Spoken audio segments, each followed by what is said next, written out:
sakit.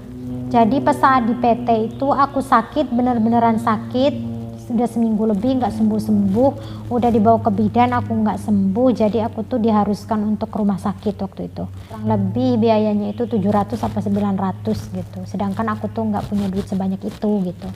Jadi aku sempat minjem dulu sama teman-teman sama guru yang ada ngajar di situ gitu ya.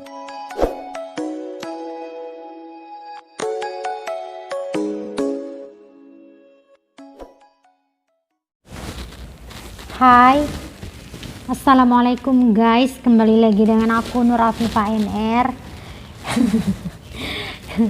Dan aku mau sedikit cerita sebelum kita mulai berbicara dan apa aja yang bakal aku ceritain di video kali ini ya. Jadi sebelumnya aku tuh udah buat video, udah susah-susah kegiatan aku gitu ya. Bayangin ya kalau kita buat video itu kan ya harus agak lumayan perjuangan ya. Dan ternyata belum aku simpen, pas udah aku selesai udah edit, belum aku simpen ya. Tak kirain sudah nyimpen, udah aku hapus. Pas buka lagi ternyata belum tersimpan, jadi lenyap lah. Jadi nggak apa-apa, tapi aku ikhlas, aku tetap semangat, aku buat video lagi. Ya kan, tolong kalian hargai ya perjuanganku ini buat video ya. Jadi kalian jangan lupa like, subscribe dan komen ya teman-teman. Karena saya yakin memang semuanya itu butuh perjuangan ya. Aduh, goyang-goyang. Ama aku tidur ya di hadapanku. Makanya aku duduk di atas ini menyila begini. Jadi untuk video kali ini tuh aku bakalan cerita pengalaman aku pas lagi proses mau ke Taiwan ya. Kurang lebih 3 bulan saya berada di PT penampungan untuk proses menuju ke Taiwan. Pada tahun 2019 bulan 2-an gitu ya.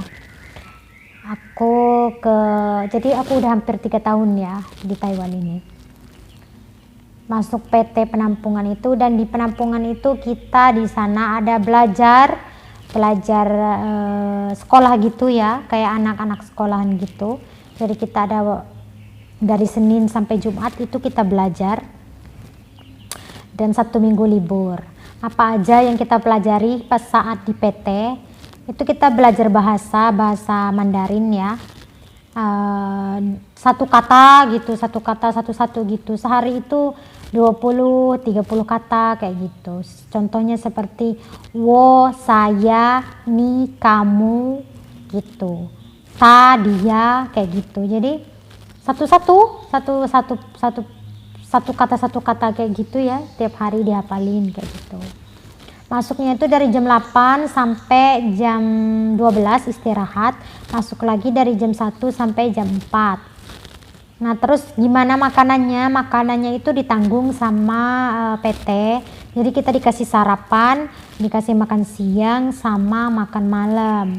Terus siapa yang masak ya kita juga, kita itu kayak dikasih jadwal piket gitu. Misalnya satu hari itu 5 orang gitu, pas piket ya nggak masuk sekolah, jadi kita masak untuk teman-teman kita yang lainnya.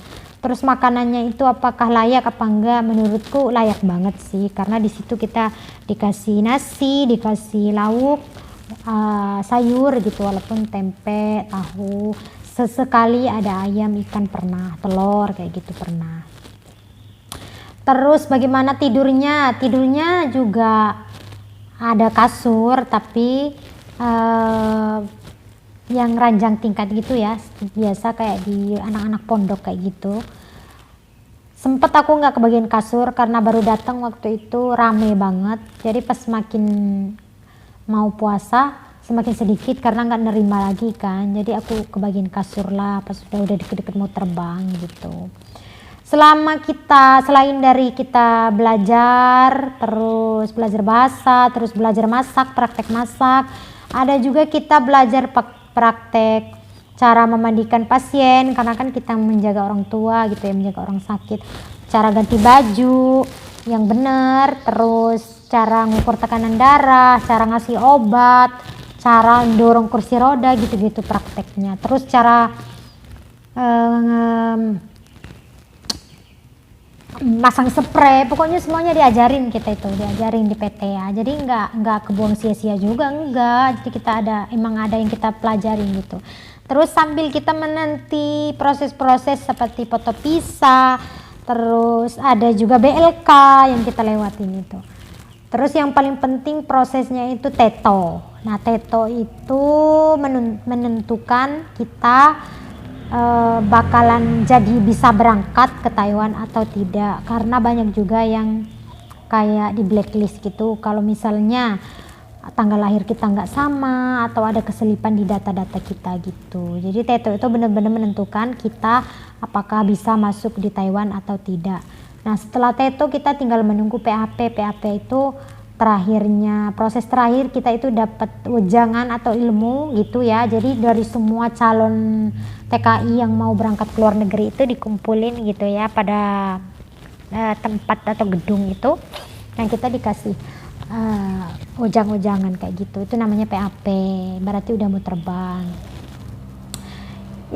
Pengalaman aku yang paling gak bisa aku lupain pas saat di penampungan itu, kalau untuk belajar aku biasa-biasa aja sih.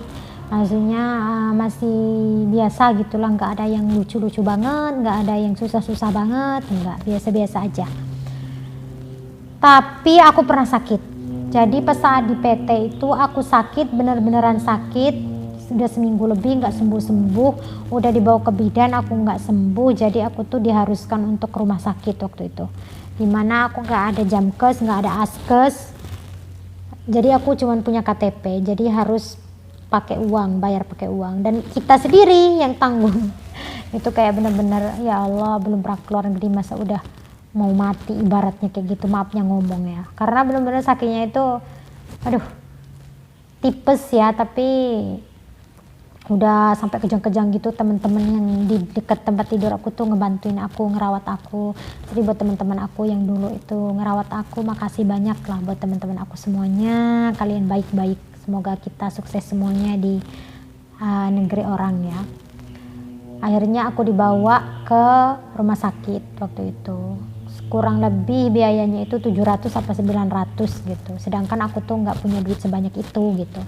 Jadi aku sempat minjem dulu sama teman-teman, sama guru yang ada ngajar di situ gitu ya. Akhirnya keluarga ngirim, jadi aku ganti gitu. Sama karena waktu proses mau ke Taiwan itu puasa, jadi pas udah masuk puasa aku belum ada jadwal untuk terbang. Jadi kayak aku tuh pengen nekat gitu ya, nekat untuk kerja di Jakarta. Kalau misalnya sampai Lebaran aku belum terbang, aku nggak mau pulang gitu, nggak mau pulang kampung karena udah kebesaran tekad dan impian. Jadi nggak mau pulang kampung, dan saya juga nggak IP ya, nggak izin pulang. Jadi begitu daftar ke tempat penampungan itu langsung aku bener-bener nunggu di penampungan itu selama 3 bulan itu. Jadi aku nggak ada pulang-pulang sama sekali. Dari berangkat pertama langsung aku di situ, aku nggak pulang-pulang karena takut nangis-nangis lagi.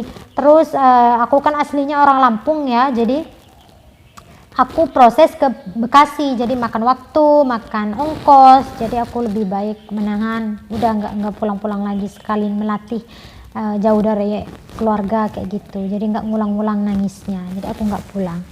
Nah alhamdulillah pas dapat seminggu kalau nggak salah puasa itu aku udah ada jadwal terbang, jadi kalau nggak salah 17 puasa waktu itu ya, 22 Mei 2019. Akhirnya aku terbang ke Taiwan. Itu aku dari PT itu aku sendiri, berangkatnya itu dari PT kalau nggak salah malam, jam 2 malam kita berangkat ke Bandara Soekarno-Hatta, dan pada jam 6 pagi gitu ya langsung terbang ke Taiwan. Jadi kayak gitu. Kalian yang baru mau proses misalnya, jangan ngelihat lama atau enggaknya, jadi kalian nikmatin proses saat di penampungan itu, belajar sabar karena pasti terbang kok Kak. Karena menurut aku sendiri pengalaman dan ilmu-ilmu yang dikasih itu berguna kok setelah kita sampai di sini. Jadi jangan saat di PT itu jangan ngeluh kapan, terus pengen cepet-cepet, sabar. karena mungkin itu udah yang terbaiknya di situ. Kadang-kadang kan kita harus dikasih sabar dulu biar semuanya baik untuk kita gitu. Jadi karena kita berjuangnya susah saat di PT, nggak mudah, banyak yang kita lewatin. Jadi pas udah nyampe di Taiwan, kita kerjanya dengan baik, hati-hati, fokus dengan impian dan tujuan. Jadi kayak gitu ya teman-teman ya. Ya mungkin cukup di situ aja ya pengalaman aku, cerita pengalaman aku saat di penampungan gitu ya, pas mau ke Taiwan. Jangan lupa di like, subscribe ya teman-teman ya. Sampai ketemu lagi di video berikutnya. Wassalamualaikum warahmatullahi wabarakatuh.